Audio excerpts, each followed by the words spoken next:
Olá, seja bem-vindo a mais uma videoaula do Instituto Monitor. O nosso assunto de hoje é Introdução aos Sistemas Operacionais. Os tópicos a serem abordados nessa aula são a definição do sistema operacional, as principais plataformas e os tipos de sistemas operacionais. Ao término dessa aula, você deverá ser capaz de reconhecer um sistema operacional, definir o que é um sistema operacional, conhecer os tipos de sistemas operacionais e também entender como funciona um sistema operacional. Vamos começar com a definição, definindo o que é um sistema operacional. Ele comanda o funcionamento do computador como um todo. Então, o sistema operacional ele é o responsável pela comunicação entre o hardware, entre o software, entre as peças, os componentes do computador, entre o processador, a memória. É ele que faz todas essas ligações. É ele também que é responsável por conectarmos à internet, ouvirmos uma música. Ele que gerencia tudo que temos no computador. É ele que vai ser responsável por tudo isso. Ou seja, sem um sistema operacional, não temos uma utilidade no computador. Por isso que ele é tão importante. Quando falamos de hardware, ele pode configurar e também gerenciar este hardware. Então, por exemplo, o volume da nossa caixinha de som é configurado porque no sistema operacional tem um software que controla este hardware. Senão, ele não conseguiria aumentar esse volume, ele seria aquele volume padrão. Ele também controla a comunicação entre as peças do computador, as memórias, um pendrive, um monitor e assim por diante. Quando falamos sobre os softwares, podemos dizer também que eles se comunicam melhor com o sistema operacional. Ele tem essa definição. Ele tem que buscar como fazer com que o software se comunique melhor um com o outro.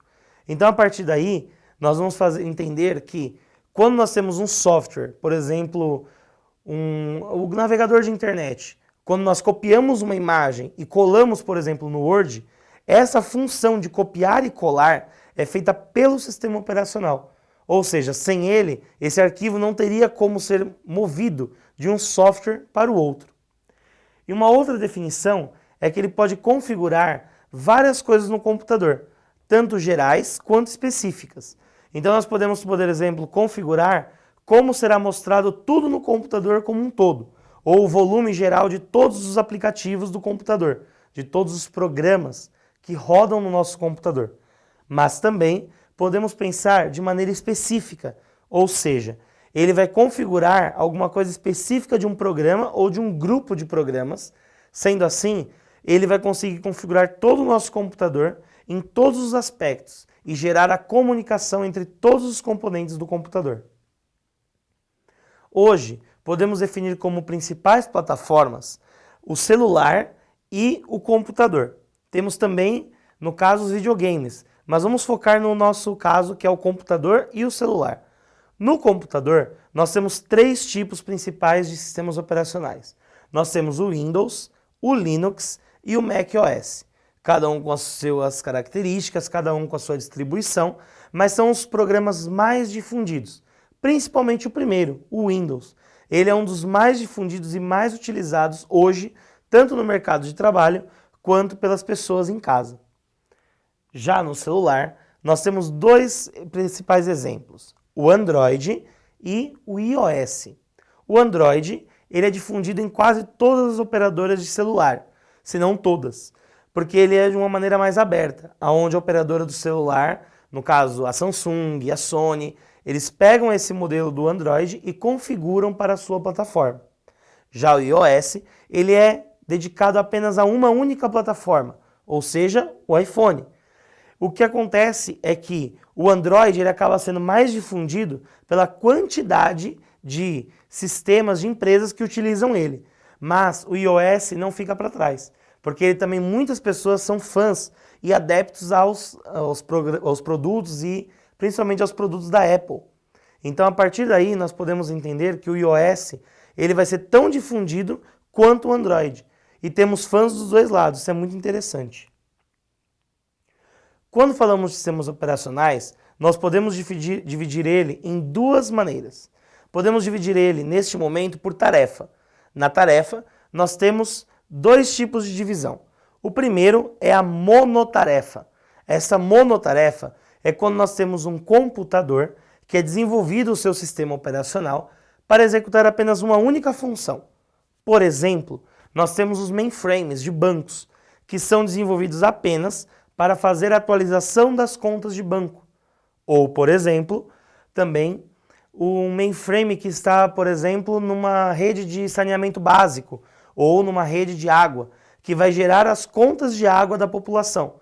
Ele é desenvolvido apenas para desenvolver e produzir as contas em grandes processamentos, porém uma única tarefa. E temos também o multitarefa.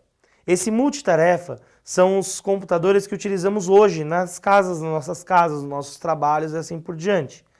Esses computadores multitarefas, eles são utilizados quando queremos fazer diversas coisas ao mesmo tempo. Por exemplo, escutamos uma música, mexemos numa rede social pelo navegador, editamos um arquivo no Word e tudo aberto ao mesmo tempo. Essa é a principal característica do multitarefa. Também podemos dividir o sistema em usuário. Nós temos duas divisões, o monousuário e o multiusuário. O monousuário, ele é desenvolvido quando temos apenas um único usuário no computador. Essa característica é principalmente utilizada nos computadores pessoais e nos computadores da nossa casa, do nosso trabalho, onde apenas nós desenvolvemos e utilizamos aquele computador. Já o multiusuário, ele é utilizado em servidores, principalmente ligados por rede, onde diversos usuários, diversas pessoas têm acesso ao mesmo sistema, aos mesmos arquivos, e assim várias pessoas, vários usuários têm que trabalhar num único sistema operacional, o que é um desafio. Porém, hoje isso é muito bem difundido e também programado. Para terminar nossa aula, dividiremos os sistemas operacionais nos 8 principais tipos. Sistema operacional de grande porte, utilizado em grandes computadores, nos mainframes, como falamos um pouco agora. Nós temos esses grandes computadores quando eles têm grande porte, grande produção, grande tarefa. Então ele vai focar tudo naquela única tarefa. Os sistemas operacionais de servidores, nós temos os que são utilizados nos servidores para aquele multiusuário. Então ele é desenvolvido para isso. Os sistemas operacionais de multiprocessadores são utilizados principalmente em grandes editores de vídeo, de filmes, aonde nós pegamos diversos computadores e cada computador desenvolve um pouquinho de uma tarefa, para que todos juntos, numa grande rede, desenvolvam um único processo. Os sistemas operacionais pessoais são os que nós utilizamos em casa. Eles são pessoais, são nossos. Nós utilizamos. Não são várias pessoas, mas são apenas nós. Os sistemas operacionais portáteis são utilizados na tecnologia móvel. Então nós temos os tablets, nós temos o Android, o iOS, como já foi falado, nós temos também os celulares. Então tudo que é portátil tem essa questão do GPS, tem a questão do 3G, isso tudo é sistema operacional portátil. Os sistemas operacionais embarcados são muito interessantes, porque nós temos, por exemplo, o nosso ar-condicionado, nós temos, por exemplo, o nosso aparelho de DVD, nós temos a nossa TV Smart TV, eles possuem um sistema operacional. E aquele sistema operacional é caracterizado como sistema operacional embarcado. Ou seja, ele está naquele componente eletrônico e só funciona ali, para aquela determinada função. Então isso é muito interessante. Nós temos também os sistemas operacionais de tempo real. O sistema operacional de tempo real, ele é muito interessante porque eles são utilizados principalmente, por exemplo, em meteorologia, departamentos meteorológicos, porque existe uma atualização constante de dados e ele precisa de uma resposta em tempo real. Essa é a característica dele. E por último, temos o sistema operacional de Smart Card. Esse sistema operacional, mesmo nunca tendo ouvido falar desse nome, é capaz de você já ter usado. Por exemplo, no seu cartão de crédito, aquele chipzinho que tem no seu cartão de crédito. Então ali dentro tem um sistema operacional. Esse sistema operacional, ele tem os seus dados, que são lidos pela maquininha, para que você possa ter essa efetividade na comunicação e principalmente a questão da segurança. Chegamos ao final de mais uma videoaula do Instituto Monitor sobre a introdução dos sistemas operacionais. Espero que tenham gostado. Frequente as nossas redes sociais e até a próxima.